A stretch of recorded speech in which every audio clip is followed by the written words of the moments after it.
ओम शांति 24 नवंबर 2023। मीठे बच्चे, तुम्हारी सच्ची बात का तीर तब लगेगा जब दिल में सच्चाई सफाई होगी। तुम्हें सत्य बाप का संग मिला है, इसलिए सच्चे बनो। प्रश्न, तुम सब स्टूडेंट हो, तुम्हें किस बात का ख्याल रखना ज़रूरी है? उत्तर, कभी भी कोई भी गलती हो तो सच बोलना है। सच बोलने से ही उन्नति होगी। तुम्हें अपनी सेवा दूसरों से नहीं लेनी है। अगर यहाँ सेवा लेंगे तो वहाँ करनी पड़ेगी। तुम स्टूडेंट अच्छी तरह से पढ़कर दूसरों को पढ़ाओ तो बाप भी खुश होगा। बाप प्यार का सागर है। उनका प्यार ही ये है जो तुम बच्चों को पढ़ाकर ऊंच मर्तबा दिलाते हैं। गीत, किसने ये सब खेल रचाया? ओम शांति। आजकल समाचार आते हैं कि हम गीता जयंती मना रहे हैं। अब गीता को जन्म किसने दिया, ये है टॉपिक। जयंती कहते हैं तो जरूर जन्म ही हुआ होगा। उनको जब कहते हैं श्रीमद् भगवत गीता जयंती तो जरूर उनको जन्म देने वाला भी चाहिए ना। सब कहते हैं श्री कृष्ण भगवानुवाच, तो फिर श्री कृष्ण पहले आता, गीता पीछे हो जाती। अब गीता का रचयिता तो जरूर चाहिए। अगर श्री कृष्ण को कहते तो पहले श्री कृष्ण, पीछे गीता आनी चाहिए। परंतु श्री कृष्ण छोटा बच्चा था, वो गीता सुना न सके। ये सिद्ध करना होगा कि गीता को जन्म देने वाला कौन, ये है गुह्य बात।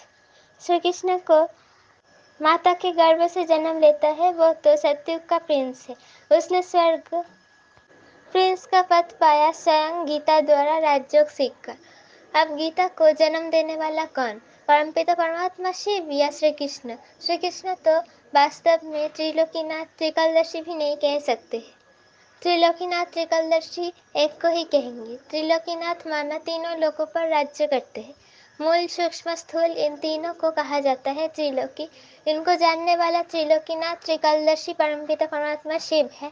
ये महिमा उनकी है, ना कि श्री कृष्ण की। श्री कृष्ण की महिमा है 16 कला संपूर्ण, संपूर्ण निर्विकारी, सर्वगुण संपन्न। उनकी भेंट करते हैं चंद्रमा से। परमात्मा की भेंट चंद्रमा से नहीं करेंगे, उनको कर्तव्य ही अलग है। ये है गीता को जन्म देने वाला रचयिता। गीता के ज्ञान व राजयोग से ही देवताएं क्रिएट होते हैं। मनुष्य को देवता बनाने के लिए बाप को आकर नॉलेज देनी पड़ती है। अब ये समझाने देने वाले बड़े ही होशियार ब्रह्मा कुमार कुमारियाँ चाहिए। अभी एक जैसा समझा नहीं सकते, सभी एक जैसे समझ नहीं सकते। बच्चियाँ भी तो सब नंबरवार है। टॉपिक भी ऐसी रखी जाए कि श्रीमद् भगवद गीता को जन्म किसने दिया, इसके लिए कॉन्ट्रैक्ट समझाना है, इसके कॉन्ट्रास्ट समझना है। भगवान तो एक ही है, परमपिता परमात्मा शिव। उस ज्ञान सागर द्वारा ज्ञान सुनकर श्री कृष्ण ने ये पद पाया है। सहज राजयोग से ये पद कैसे पाया, ये समझानी देनी पड़े। ब्रह्मा द्वारा ही पहले बाप ब्राह्मण रचते हैं, सभी वेदों शास्त्रों का सार सुनाते हैं। ब्रह्मा के साथ ब्रह्मामुख वंशावली भी चाहिए। ब्रह्मा को ही त्रिकालदर्शी बनने का ज्ञान मिलता है। त्रिलोकी अर्थात तीनों लोकों का भी ज्ञान मिलता है। तीनों काल, आदि, मध्य, अंत को मिलाकर कहा जाता है। और तीनों लोक अर्थात मूल, सूक्ष्म, स्थूल, वतन, ये अक्षर याद करने हैं। बहुत बच्चे भूल जाते हैं, भूला है देह अहंकार रूपी माया ने। तो गीता का रचयिता परमपिता परमात्मा शिव है, ना कि श्री कृष्ण। परमपिता परमात्मा ही त्रिकालदर्शी तथा त्रिलोकीनाथ है। श्री कृष्ण में व लक्ष्मी नारायण में ये नॉलेज है ही नहीं। हाँ, जिन्होंने ये नॉलेज बाप से पाई वो विश्व के मालिक बन गए। जब सद्गति मिल गई फिर ये नॉलेज बुद्धि से गुम हो जाती है। सबका सद्गति दाता वो एक ही है, वो पुनर्जन्म लेने वाला नहीं है। पुनर्जन्म शुरू हुआ सतयुग आदि से, कलयुग अंत तक 84 जन्म लेते हैं। ये समझानी देनी पड़ती है, सब तो 84 जन्म नहीं लेते। जिसने ये गीता लिखी उसको त्रिकालदर्शी नहीं कहेंगे। पहले ही लिखा है श्री कृष्ण भगवानुवाच। ये एकदम रॉन्ग है, रॉन्ग भी होना ही है जरूर। जब सब शास्त्र रॉन्ग हो तभी बाप आकर राइट सुनाए। बरोबर ब्रह्मा द्वारा वेदों शास्त्रों का सच्चा सार सुनाते हैं, इसलिए उन्हें सत कहा जाता है। अब तुम्हारा है सत के साथ संग, तो तुमको सत बनाते हैं। प्रजापिता ब्रह्मा और उनकी मुख वंशावली ये जगदम्बा सरस्वती। प्रजापिता ब्रह्मा के सभी बच्चे आपस में भाई बहन ठहरे। कहाँ भी मंदिरों में जाकर भाषण करना चाहिए। घूमने फिरने भी वहाँ बहुत आते हैं। एक को समझाया तो सत्संग लग जाएगा। शमशान में भी जाना चाहिए, वहाँ मनुष्यों को वैराग्य होता है। परंतु बाबा कहते मेरे भक्तों को समझाने से वो भट समझेंगे। बाबा कहते हैं मेरे भक्तों को समझाने से वो फट से समझेंगे, तो शिव बाबा के मंदिर लक्ष्मी नारायण के मंदिर में जाना पड़े। लक्ष्मी नारायण को बाबा मम्मा नहीं कहते, शिव को बाबा कहते हैं। जरूर मम्मा भी होगी, वो है गुप्त। शिव बाबा जो रचयिता है, उनको माता पिता कैसे कहते हैं, ये गुप्त बात कोई भी जान न सके। लक्ष्मी नारायण को एक ही अपना बच्चा होगा, बाकी इनका नाम है प्रजापिता ब्रह्मा। विष्णु और शंकर को ऊंच नहीं रखते, ऊंच त्रिमूर्ति ब्रह्मा को रखते हैं। जैसे रचता शिव परमात्मा को कहते हैं, ऐसे ही ब्रह्मा को भी रचता कहा जाता है। वो तो अविनाशी है ही। रचता अक्षर कहेंगे व पूछेंगे कैसे रचा, वो तो रचता है ही, बाकी रचना होती है ब्रह्मा द्वारा। अब ब्रह्मा द्वारा परमात्मा सब आत्माओं को सृष्टि के आदिमध्य अंत का नॉलेज देते हैं। वेद शास्त्र आदि सब है भक्ति मार्ग की सामग्री। भक्ति मार्ग आधा कल चलता है, ये है ज्ञान कांड। जब भक्ति मार्ग पूरा होता है तब सब पतित प्रधान बन जाते हैं। तब मैं बाप आता हूँ। पहले सतो प्रधान से सतो रजो तमो में आते हैं। ऊपर से जो पवित्र आत्माएं आती है, उन्होंने कोई ऐसा कर्म नहीं किया है जो उनको दुख भोगना पड़े। क्राइस्ट के लिए कहते हैं उनको क्रॉस पर चढ़ाया, परंतु ये तो हो न सके। नई आत्मा जो धर्म स्थापन करने अर्थ आती है, उनको दुख मिल नहीं सकता, क्योंकि वो तो कर्मातीत अवस्था वाला मैसेंजर धर्म स्थापन करने आया। लड़ाई में भी जब कोई मैसेंजर भेजते हैं तो वो सफ़ेद झंडी ले आते हैं, जिससे वे लोग समझ जाते हैं कि ये कोई मैसेज ले आया है। उनको कोई तकलीफ नहीं देते हैं, तो मैसेंजर जो आते हैं उनको कोई क्रॉस पर चढ़ा ना सके। दुख आत्मा ही भोगती है, आत्मा निर्लेप नहीं है, ये लिखना चाहिए। आत्मा को निर्लेप कहना रंग है, ये किसने कहा? शिव भगवानुवाच। ये पॉइंट्स तुमको नोट करनी चाहिए। लिखने के लिए बड़ी ही विशाल बुद्धि चाहिए। समझो प्रदर्शनी में क्रिश्चियन लोग आते हैं तो उनको भी बता सकते हैं कि क्राइस्ट की सोल को क्रॉस पर नहीं चढ़ाया गया, बाकी जिसमें उसने प्रवेश किया है उस आत्मा को दुख हुआ। तो ऐसी बातें सुनकर वंडर खाएंगे। उस पवित्र आत्मा ने आकर धर्म स्थापन किया गॉडफादर के डायरेक्शन अनुसार। ये भी ड्रामा को कई लोग समझते हैं, परंतु उसके आदि मध्य अंत को नहीं जानते। ऐसी ऐसी बातें सुन वो लोग कुछ समझने की कोशिश करते हैं। कृष्ण को भी कोई गाली दे न सके। बराबर गालियाँ अभी ही मिल रही है। किसको? शिव बाबा को नहीं, इस आकर को। टीचर तो बाबा है प्योर सोल, और ये है इम्प्योर जो प्योर बना रहा है। टीचर तो बाबा है प्योर सोल, और ये है इम्प्योर जो प्योर बन रहा है। जो समझ गए वो बीत बीत नहीं करेंगे, नहीं तो समझेंगे कि ये तो सिखाया हुआ है। फिर वो बात कोई को जचती नहीं, तीर नहीं लगता। सच्चाई सफाई बहुत चाहिए। जो खुद भिखारी होगा वो औरों को कहे काम महाशत्रु है, तो तीर लग नहीं सकता। जैसे पंडित का मिसाल, राम राम कहने से नदी व सागर पार कर जाएंगे। ये अभी की ही बात है। शिव बाबा कहते हैं मुझे याद करने से तुम विषय सागर से पार हो जाएंगे। कौन सा सागर? ये पंडित नहीं जानते। वेश्यालय से शिवालय में चले जाएंगे। बड़ी अच्छी रीति से श्रीमत पर चलना है। कहते हैं ना कि बाबा चाहे प्यार करो चाहे ठुकराओ। यहाँ तो सिर्फ समझानी दी जाती है, तो भी कई मुर्दे बन जाते हैं। बच्चों को तो लिखना पढ़ना पड़ता है। बाप प्यार का सागर है, अर्थात पढ़ा कर ऊंच मर्तबा दिलाते हैं, यही प्यार है।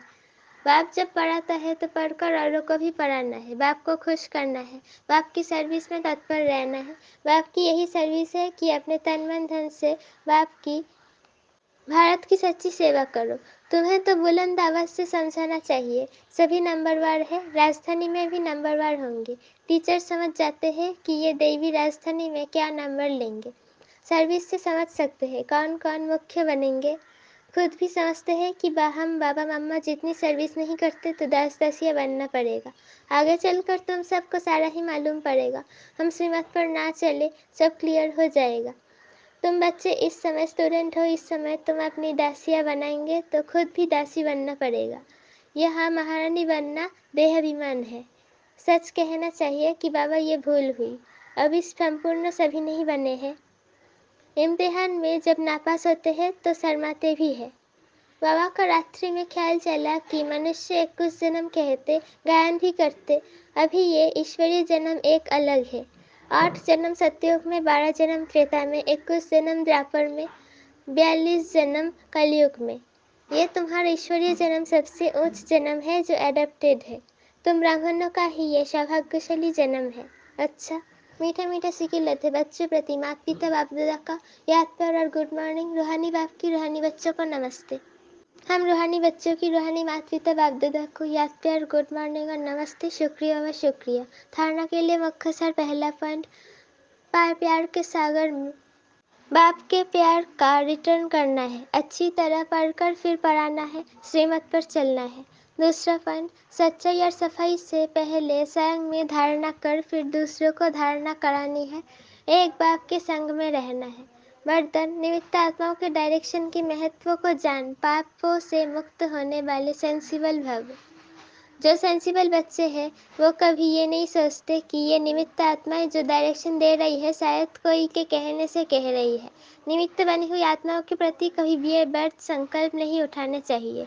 मानो कोई ऐसा फैसला भी दे देते हैं जो आपको ठीक नहीं लगता है, लेकिन आप उसमें जिम्मेवार नहीं हो, आपका पाप नहीं बनेगा, क्योंकि जिसने इन्हें निमित्त बनाया है वो पाप को नहीं आपका पाप नहीं बनेगा, क्योंकि जिसने इन्हें निमित्त बनाया है वो पाप को भी बदल देगा। ये गुप्त रहस्य, गुप्त मशीनरी है।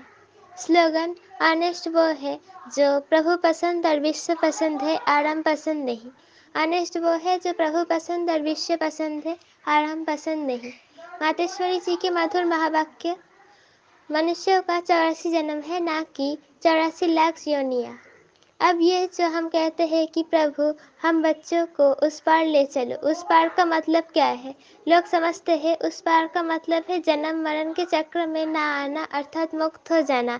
अब ये तो हुआ मनुष्यों का कहना, परंतु बाप कहते हैं बच्चों सचमुच जहाँ सुख शांति है, दुख अशांति से दूर है, उसको कोई दुनिया नहीं कहते।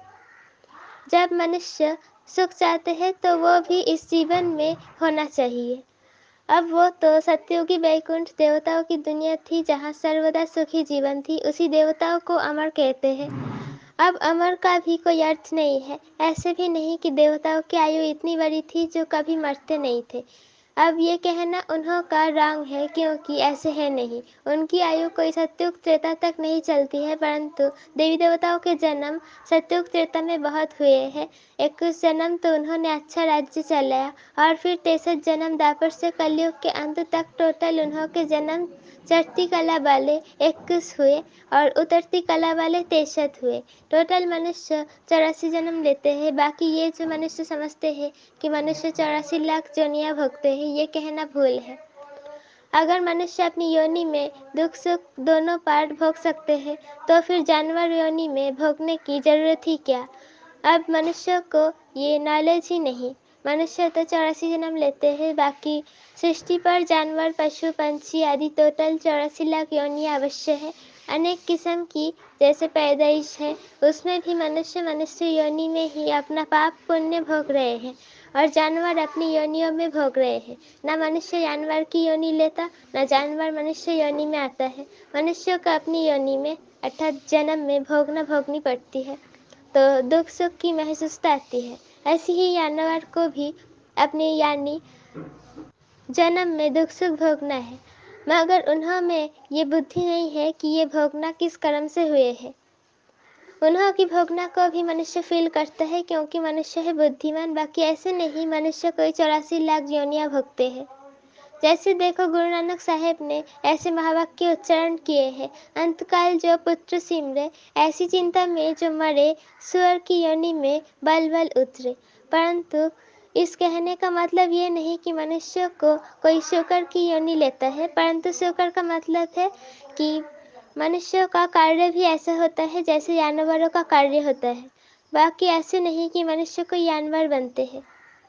अब ये तो मनुष्यों को डराने के लिए शिक्षा देते हैं, तो अपने को इस संगम युग पर अपने जीवन को पलटाए, पापात्मा से पुण्यात्मा बनना है। अच्छा, ओम शांति।